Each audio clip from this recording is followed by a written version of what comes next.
Je voudrais donner 7 raisons. 7 raisons pour lesquelles le peuple ivoirien a raison de se mobiliser pour mettre fin au pouvoir de Ouattara. Écoutez bien, les 7 raisons de la colère ivoirienne et de la révolution ivoirienne. Première raison. Alassane Dramane Ouattara se caractérise en tant qu'homme politique par son ingratitude envers le peuple africain de Côte d'Ivoire. Pourquoi?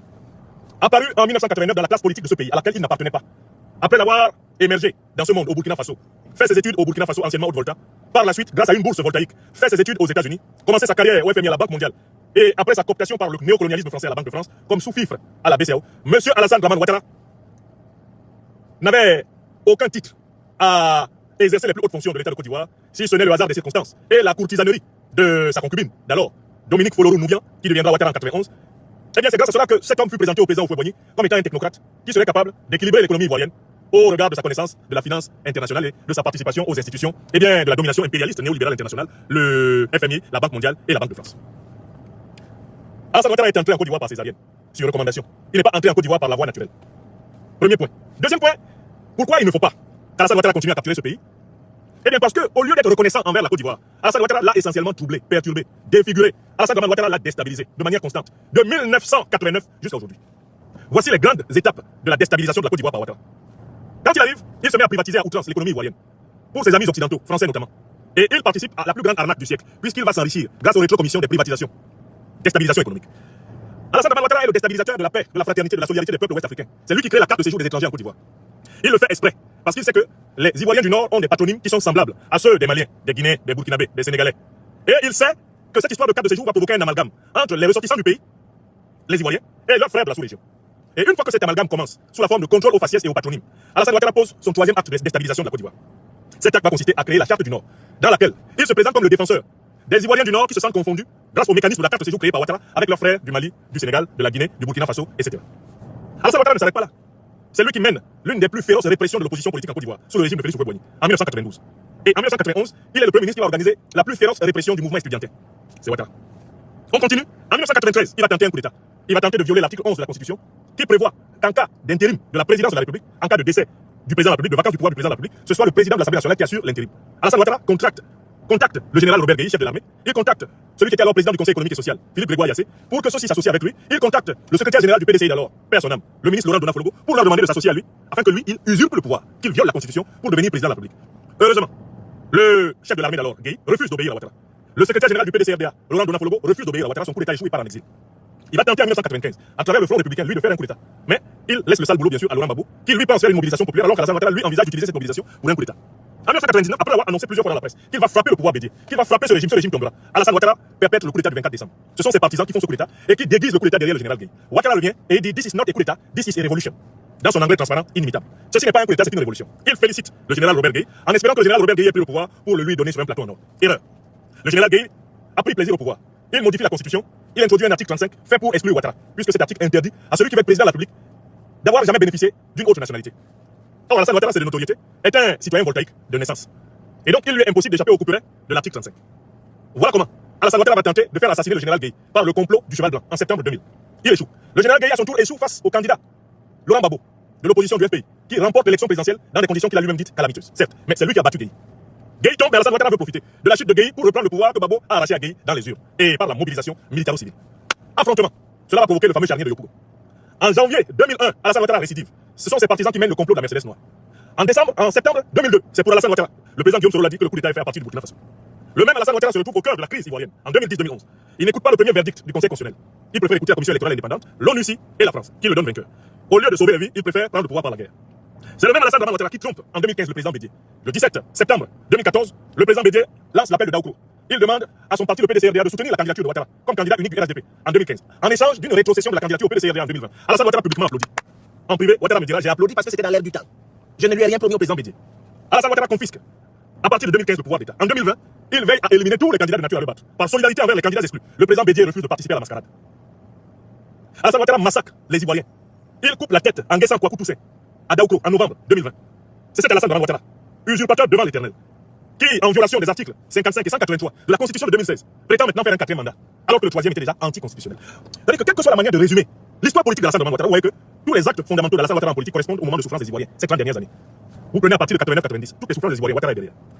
93, Ouattara derrière. 95, Ouattara derrière. 99, Ouattara Dramane derrière. Janvier 2000, Ouattara derrière. Octobre 2000, Ouattara derrière. Septembre 2000, Ouattara derrière. Janvier 2001, Ouattara derrière. Septembre 2002, Ouattara derrière. Les souffrances de 2010-2011, Ouattara devant. Les souffrances de 2020, Ouattara devant. Et nous sommes maintenant en 2025. Il est le plus grand bourreau jamais connu du peuple ivoirien. Ça, c'est la troisième raison pour laquelle ce monsieur-là, il faut mettre fin à sa carrière politique en Côte d'Ivoire. Je passe à la quatrième raison. Il y a une quatrième raison. Alassane Ouattara, que vous voyez, est associé à toutes les forces qui sont ennemies de la souveraineté africaine. C'est un ennemi de la souveraineté africaine. Ennemi de la souveraineté africaine. Il est un commis de la Banque de France, c'est-à-dire de ceux qui sont chargés de maintenir en esclavage monétaire 15 pays africains. Il a toujours saboté toutes les initiatives ayant pour but de doter l'Afrique d'une monnaie autonome. Voilà pourquoi il faut le combattre. Alassane Ouattara, que vous voyez, a été au cœur de toutes les tentatives d'agression déguisées du néocolonialisme, du colonialisme français et de l'impérialisme occidental contre les Africains. L'exemple le plus visible, sous vos yeux, ça a été l'instrumentalisation de la CEDEAO. Vous avez vu comment Alassane Ouattara a été à la manœuvre pour utiliser la CEDEAO afin de s'attaquer au Mali, s'attaquer au Burkina Faso. Vous avez vu Alassane Ouattara monter en première ligne, annoncer que lui montait un bataillon de 1500 hommes pour attaquer le Niger. Vous avez vu Ouattara faire ça. Tout ça pour imposer des valets de la France-Afrique à la tête des pays africains. Vous avez vu Ouattara le faire.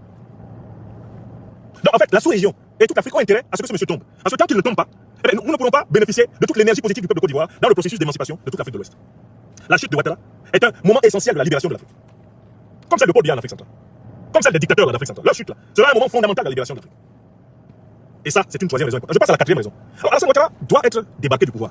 Parce que Alassane Ouattara a détruit quelque chose qui est le fondement de la société, à savoir la confiance en la parole donnée. Alassane Ouattara est un ennemi de l'ordre. C'est un ennemi de l'esprit. C'est un ennemi de la loi. C'est un ennemi de la norme. C'est un ennemi de la morale. Pourquoi? Parce que cet homme-là s'est illustré par les plus grands mensonges politiques de toutes les générations politiques que la Côte d'Ivoire jamais connues. Et il est le plus grand mythomane politique africain que l'on puisse connaître. Il a menti sur ses origines. Il a menti sur ses intentions politiques. Et il a menti à tous ses alliés. Je vous rappelle qu'il a été l'allié du président Fouet-Boigny. Il a même fait cocu. Je vous rappelle qu'il a été l'allié du président Bédié. Il a roulé dans la farine. L'allié du président Guillaume Soro roulé dans la farine. L'allié du président Babou roulé dans la farine. L'allié du général Robert Gueye roulé dans la farine. Alassane Ouattara, là. Il a été l'allié de Tidiane Thiam, l'actuel président du PDCI, et il a roulé dans la farine. Il faut que vous preniez conscience du fait que cet homme incarne ce qu'on ne veut pas en politique. Toute société politique se construit sur le respect de la parole donnée, qui est la condition de la confiance d'homme à homme, mais aussi de la fiabilité des institutions. Alassane Ouattara représente l'anti-parole, l'anti-serment. Alassane Ouattara est un Alassane Ouattara est un parjure incarné. Chaque fois, il a fait le contraire de ce qu'il promet. Sous Alassane Ouattara, chaque Ivoirien aime toi. Alassane Ouattara est le plus grand, chasseur, expulseur d'Ivoiriens de tous les temps. Alassane Ouattara a fait le plus grand nombre de sans-toi qu'un président ivoirien ait jamais provoqué dans ce pays. Sous Alassane Ouattara, aucun opposant ne sera en prison. Alassane Ouattara a battu le record d'emprisonnement des opposants. Les prisons politiques ivoiriennes ont été pleines de son arrivée à la primature jusqu'à aujourd'hui. Pas sa faute. Sous Alassane Ouattara, vraiment, on n'aura pas besoin de plus de 15 ministres. Un gouvernement de plus de 15 ministres, c'est pas la peine. Un gouvernement pléthorique. Alassane Ouattara a battu le record des gouvernements les plus pléthoriques de l'histoire de la Côte d'Ivoire. Ouattara Kouaï. Sous Alassane Ouattara, vous savez, après 75 ans, on n'a plus rien à prouver, on n'a pas d'énergie pour gouverner. Non, il n'est pas question. Non, moi, de toute façon, la présidence, il faudrait que je m'occupe de mes mémoires de mes petits-enfants. Alassane Ouattara, c'est ce qu'il promettait. C'est lui qui veut faire un quatrième mandat. Alassane Ouattara a promis à la sous-région qu'il allait mettre en place un écho qui réunirait les économies ivoiriennes, nigérianes et consorts. À chaque fois, il ne parle de l'écho que quand il faut détruire les projets de monnaie souveraine africaine. Ennemi. Tout ce qu'il dit est faux. Alassane Ouattara a présenté certains hommes politiques avec des mots tellement dithyrambiques qu'on se demande comment les mêmes hommes politiques sont devenus aujourd'hui des hommes à abattre pour lui. C'est lui qui a dit qu'entre le président Bédié et lui, une entente parfaite se ferait et qu'ils gouverneraient ensemble. Après, il a présenté le président Bédié comme un menteur, alors que le menteur, c'est lui. C'est lui qui a présenté le président Guillaume Soro comme le sauveur de la nation. Quand il quittait la primature de Côte d'Ivoire en mars 2012, Alassane Ouattara a eu des mots élogieux pour lui. Aujourd'hui, il le pourchasse pour le tuer. C'est lui qui appelait Ahmed Bakayoko mon fils, mais il a éteint. C'est lui qui disait Daniel Kablan Denkan est le meilleur d'entre nous. Daniel Kablan Denkan, c'est où il se trouve. C'est lui qui présentait une carrière prometteuse à Ouattara. Ouattara 6 mètres sous terre par la faute de Ouattara. Hambak, mon fils Hambak, 6 pieds sous terre par la faute de Ouattara. Alassane Ouattara est un ennemi de ce qui constitue la base de la relation. La relation sociale, la parole donnée, la parole respectée, la promesse tenue. Et voilà pourquoi il faut se débarrasser de lui, parce que quand Alassane Ouattara tient le pouvoir en Côte d'Ivoire, la Côte d'Ivoire est sous le pouvoir du démon du diable. La définition de Satan, c'est le calomniateur.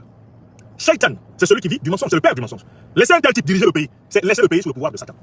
Car le monsieur ment nuit et jour. Il ment de façon éhontée, il ment régulièrement, il ment constamment. Et Alassane Ouattara ment sur la longue durée. Le mensonge, c'est lui.